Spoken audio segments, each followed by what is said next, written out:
আমাদের political experience যেমন ছিল না, বাট আমাদের নেতৃত্বেই কিন্তু আসলে একটি গণ অভ্যুত্থান আসলে হয়েছে, ছাত্রদের নেতৃত্বেই হয়েছে। তো আমরা মনে করি যেই ছাত্ররা গণ অভ্যুত্থানে নেতৃত্ব দিতে সক্ষম, সেই ছাত্ররা বা ছাত্র নাগরিকরা রাষ্ট্র গঠনেও দক্ষ নেতৃত্ব দিতে সক্ষম। কেবল নির্বাচন করাটাই কিন্তু তার কাজ না, যেটা আমরা তত্ত্বাবধায়ক সরকারের ক্ষেত্রে দেখি। এবং নির্বাচন করার আগেও কিন্তু আমার নির্বাচন কমিশন থেকে রাষ্ট্রীয় কাঠামোর সেই সংস্কারগুলো প্রয়োজন। তাই নির্বাচনের আগে আমরা সেই যে পুনর্গঠন রাষ্ট্রের বা কাঠামোর সংস্কারগুলো, সেটাকে বেশি মনোযোগ দিচ্ছি।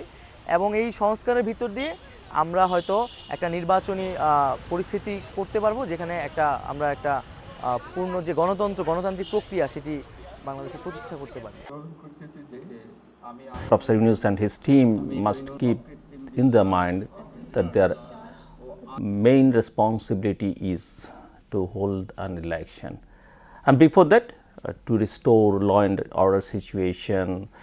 The economy is not in a good shape, so these are the two things. They shouldn't take any policy decision